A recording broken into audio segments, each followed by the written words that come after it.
नमस्कार दोस्तों, आज के साप्ताहिक करंट अफेयर्स प्रोग्राम में सभी का स्वागत है। सबसे पहले देखते हैं पिछला अभ्यास प्रश्न।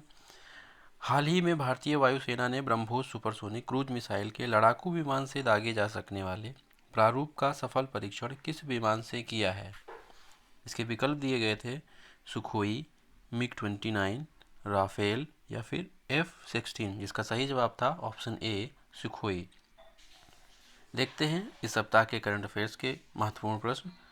सबसे पहले प्रश्न है, यूनेस्को के मैन एंड द बायोस्फीयर कार्यक्रम में भारत के किस टाइगर रिजर्व को शामिल किया गया है? ऑप्शंस हैं Amangarh tiger reserve, Rajaji tiger reserve, Kanha tiger reserve, Panna tiger reserve. सही उत्तर है option D Panna tiger reserve.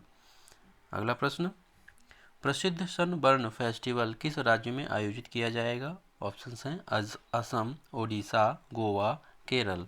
इस प्रश्न का सही उत्तर है ऑप्शन सी गोवा।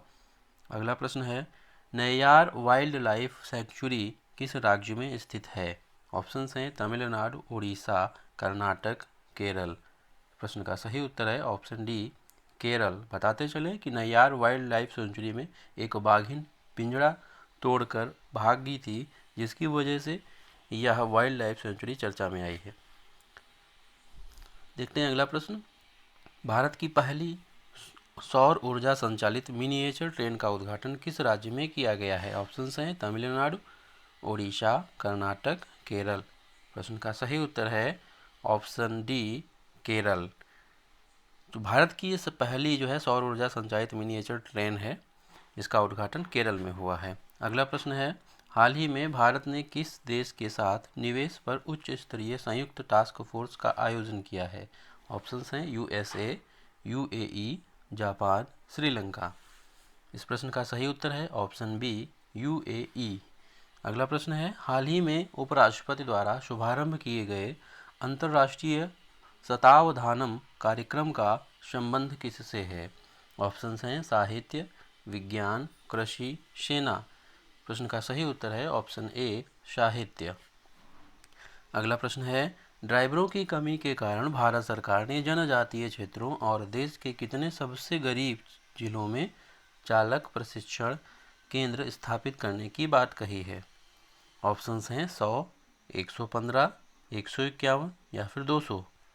प्रश्न का सही उत्तर है ऑप्शन बी 115। अगला प्रश्न है, world wide fund for nature द्वारा जारी एक नई रिपोर्ट के अनुसार अगले कुछ दशकों में लगभग कितने भारतीय शहरों में पानी के जोखिम में तीव्र वृद्धि होगी? ऑप्शंस है 30, 50, 75, 100।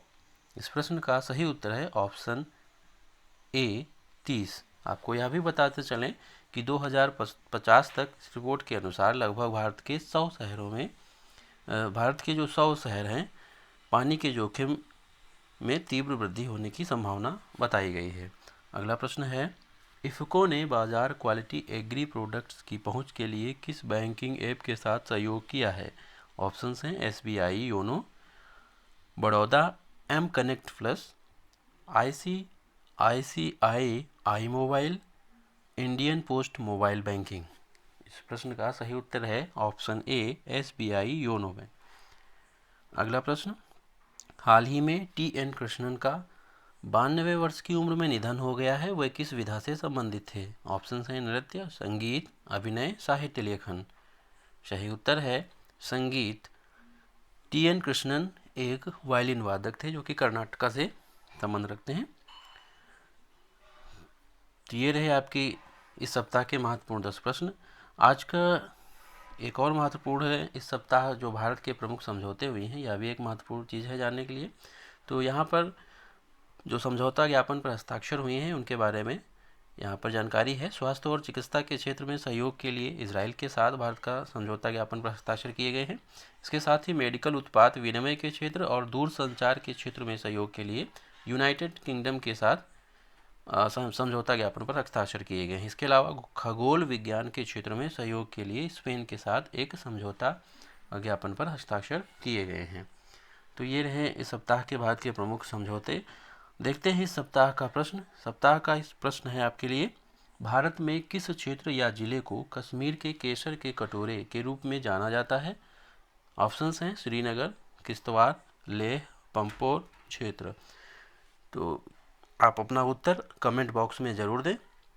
इस वीडियो में इतना ही, मिलते हैं अगले वीडियो में, तब तक के लिए नमस्कार।